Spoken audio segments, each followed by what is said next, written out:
Hello students, welcome to competition roof channel. Students, आज से 2 दिन पहले मैंने आपको पीजीटी के कॉमन सब्जेक्ट और हिंदी साहित्य की वीडियो सिलेबस की उपलब्ध करवाई थी।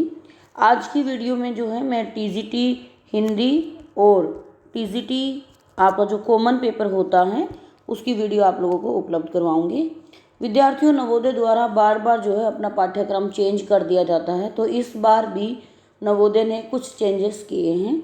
तो आइए देख लेते हैं पूरे पाठ्यक्रम को। और आपकी जो तैयारी की पहली सीढ़ी होती है वो पाठ्यक्रम ही होता है। सबसे पहले आपको ये पता होना चाहिए कि सिलेबस में कोई भी जो पाठ्यक्रम का जो हिस्सा है, भाग है, उसमें कौन चीज़ कितने नंबर की आ रही है, ये आपको अच्छे से पता होना चाहिए।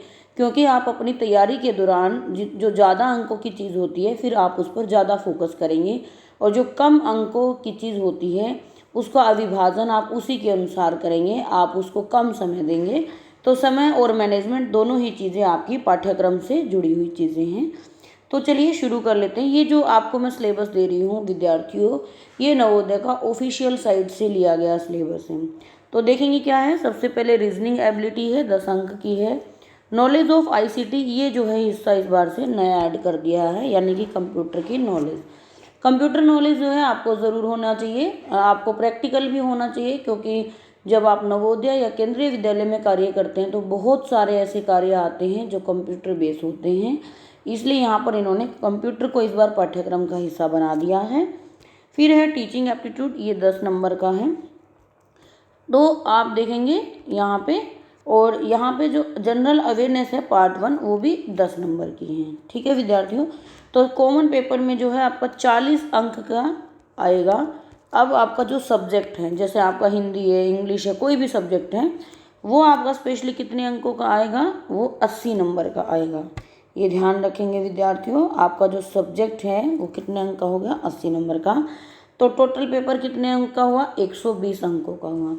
विद्यार्थियों, इसमें कंपटीशन खूब रहता है, आप अपनी तैयारी को बेहतर कीजिए, तभी आप इसमें सिलेक्शन ले पाएंगे। दूसरा जो होता है, आपका जो सिलेक्शन होता है वो कई बार सीटों पर भी डिपेंड होता है। अगर सीटें ज़्यादा हैं तो मेरिट कम होने की संभावना हो जाती है, लेकिन यदि सीटें बहुत कम हैं, जैसे इस बार की जो सीटें हैं वो बहुत ही कम सीटें हैं, लेकिन ऐसा नहीं है कि आप कम सीटों में सिलेक्शन नहीं ले सकते हो, बस क्या होता है कंपटीशन थोड़ा सा हार्ड हो जाता है।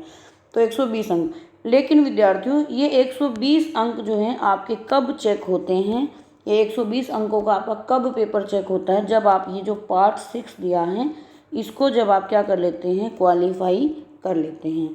अब देखेंगे, इसको ध्यान से देखेंगे, यहीं पर थोड़ा सा चेंजेस किया गया है ओनली टीजीटी में। पीजीटी में तो रीजनल लैंग्वेज को हटा दिया गया है, लेकिन टीजीटी में रीजनल लैंग्वेज को रखा गया है। रीजनल लैंग्वेज, इनकी जो नवोदय में पॉलिसी होती है वो क्या होता है कि रीजनल लैंग्वेज को 8वीं क्लास तक पढ़ाया जाता है। तो उन्हीं रीजनल लैंग्वेज में से कोई एक रीजनल लैंग्वेज आप चूज़ कर सकते हैं जो भी आपको आती है। पहले तो आपको जैसे हिंदी, जनरल इंग्लिश होगी, आपकी हिंदी होगी, उसके बाद आप जो तीसरा हिस्सा है उसमें आप इन 19 भाषाओं में से कोई भी एक भाषा ले सकते हैं। ध्यान रखिएगा, मान लो आपने जनरल इंग्लिश लिया, फिर हिंदी लिया, फिर मान लो आपने एक सब्जेक्ट और हिंदी ही चुन दिया, तो आप ये मत समझिएगा कि ये जनरल हिंदी से आसान होगी, बिल्कुल भी आसान नहीं होगी। जनरल हिंदी से हाई लेवल जो है इसका पूछा जाएगा, क्योंकि ये स्पेशलिटी लेवल है। ये माना जा रहा है कि आपने रीजनल को यदि आप भर रहे हो तो आप उसमें क्या हो, उसके मास्टर हो, तो आपसे उस में क्वेश्चन भी उसके स्टैंडर्ड होंगे, हाई होंगे। तो ये ध्यान रखेंगे। तो रीजन पहले ये जो होता था विद्यार्थियों 45 अंक का होता था। अब बात आती है कि आपको कितने लाने हैं। हर सेक्शन में देखो यहाँ पर लिखा है 40%, यानी कि जनरल इंग्लिश में आपको कितने लाने हैं, 4 अंक लाने हैं।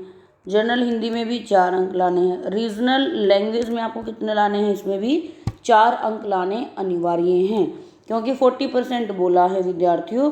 और हर सेक्शन में कितने क्वेश्चन आ रहे हैं, 10 क्वेश्चन आ रहे हैं। तो 10 क्वेश्चन का 40% आप निकाल लो, 4 अंक बना है।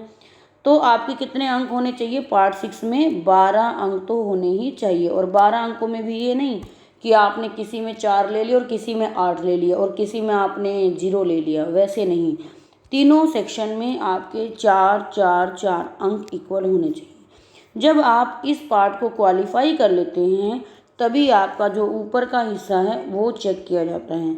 कभी कभी विद्यार्थी क्या गलतियां करते हैं कि अरे ये तो हम क्वालिफाई कर ही लेंगे, 4 अंक ले आएंगे, तो वो 4 अंक भी विद्यार्थी नहीं ला पाता। देखिए कंपटीशन में एक एक नंबर से आपका एग्ज़ाम रुक जाता है या केवल एक नंबर की वजह से आपका पेपर चेक नहीं हो पाता है, तो इसे आप हल्के में ना लें। इसकी जो तैयारी है वो अभी से करना प्रारंभ कर दें। नवोदय के लास्ट ईयर के पेपर देखें, कॉमन पेपर देखें, वहाँ पर इंग्लिश और हिंदी का लेवल देखें कैसा आया हुआ है, ये सब चीज़ें देखें। कुछ विद्यार्थियों को रीजनल लैंग्वेज में डाउट हो रहा था, तो मैं आपके डाउट के लिए बता देती हूँ, पीजीटी में रीजनल लैंग्वेज है ही नहीं। क्यों? क्योंकि पीजीटी वाले जो होते हैं वो 11th-12th के टीचर होते हैं, उनको रीजनल लैंग्वेज का उनका कोई लेना देना नहीं है। लेकिन टीजीटी में इसलिए लेने देना होता है क्योंकि 6 to 10 उनको पढ़ानी होती है और 6 to 8 जो है हमारे पास रीजनल लैंग्वेज नवोदय में लगाई गई है। आई होप मैंने आपका डाउट अच्छे से क्लियर कर दिया होगा। अब हम बढ़ते हैं हिंदी साहित्य के सिलेबस की ओर। यहाँ पर देखेंगे हिंदी साहित्य में सबसे पहले गद्य साहित्य है। गद्य साहित्य में हिंदी साहित्य का उद्भव, का विकास और उसकी विधाएं, उपन्यास, कहानी, नाटक, निबंध, यात्रा वृत्तांत, संस्मरण, आत्मकथा, रिपोर्टाज। काव्य भाग में आदिकालीन काव्य पर प्रश्न पूछे जाएंगे, भक्तिकालीन काव्य, रीतिकाल, आधुनिक काल। आधुनिक काल में ध्यान रखेंगे सब आएगा, भारतेंदु युग आएगा, द्विवेदी युग आएगा, छायावाद आएगा, प्रयोगवाद, नई कविता, समकालीन कविता। फिर है हिंदी भाषा का विकास और उसमें व्याकरण देखेंगे हम। हिंदी भाषा का विकास, उसकी उपभाषाएं, बोलियां, वर्ण विचार, वर्तनी, संधि सब आएगा उसमें। शब्द विचार और शब्द रचना अर्थात प्रायवाची, विलोम, अनेकार्थक, भिन्नार्थक, ये सब शब्द आएंगे। विकारी और अविकारी शब्द आएगा। वाक्य रचना आएगी, शब्द शक्तियाँ, मुहावरे एवं लोकोक्तियाँ, पठित गद्यांश और संविधान में हिंदी की स्थिति कैसी है। तो विद्यार्थियों पीजीटी से तो टीजीटी का सिलेबस आधा ही है। पीजीटी में तो बहुत लंबा चौड़ा सिलेबस हिंदी साहित्य का दिया गया है, तो आप जो है 80 नंबर के हिसाब से इसमें से मैं आपको बताऊं, यदि आपने अच्छी तैयारी की है तो आप इसमें 75 तक मार्क्स ईजिली ला सकते हैं, क्योंकि आपका गद्य साहित्य पूरा पढ़ा हुआ ही आता है। आपके मैंने तैयारी भी शुरू कर दी है। अभी जल्दी ही मैं पीजीटी हिंदी का पेपर लेकर आऊँगी, आप उसे भी सोल्व कीजिए क्योंकि क्वेश्चन कभी कभी रिपीट हो जाते हैं। मैंने क्रैश कोर्स भी उपलब्ध करवाया हुआ है, टीजीटी के पेपर भी उपलब्ध करवाए हुए, आप उन्हें देखिए, सोल्व कीजिए। जितना भी हिंदी का मैंने मटेरियल उपलब्ध करवाया हुआ है उनकी पीडीएफ भी उपलब्ध करवाई हुई है, उस सारे सिलेबस को आप देखिए बार बार। मेन है विद्यार्थियों आपकी सेल्फ स्टडी, आप स्वाध्ययन कितना करते हैं, सेल्फ स्टडी सबसे इम्पोर्टेंट होती है। पहले आप खुद की तैयारी कीजिए, उसके बाद आप यूट्यूब से हेल्प लीजिए। मैं आप लोगों को यहाँ पर हिंदी साहित्य के मॉक टेस्ट उपलब्ध करवाती रहूँगी।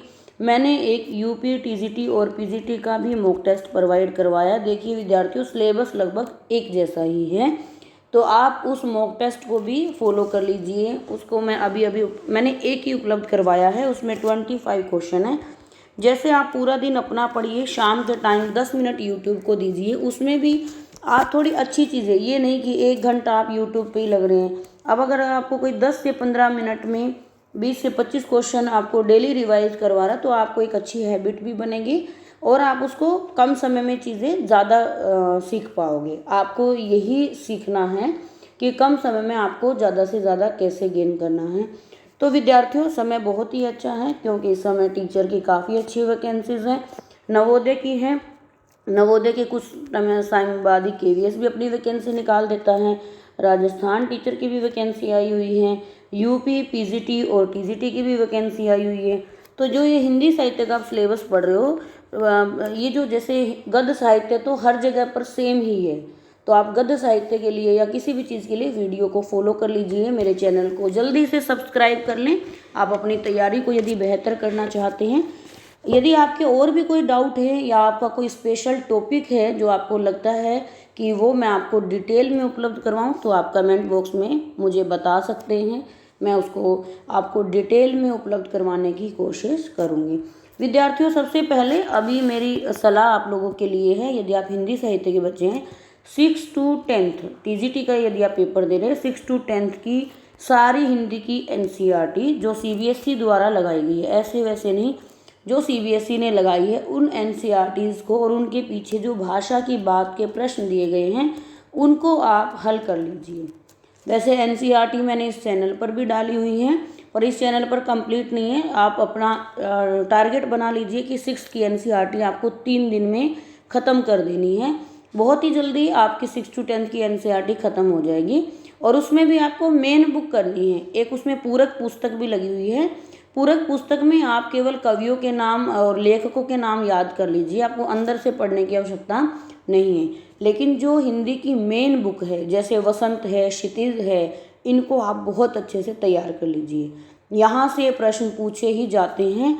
और मैं आपको ये कहूँगी 9th और 10th की जो ग्रामर लगी हुई है, जैसे ये जो सिलेबस दिया है ना विद्यार्थियों ने, ये पूरा का पूरा 9th और 10th की ग्रामर से ही ये पूछता है। जैसे रचना और अर्थ के आधार पर पद परिचय पूरा 10वीं कक्षा का टॉपिक है। अलंकार 9th कक्षा का टॉपिक है।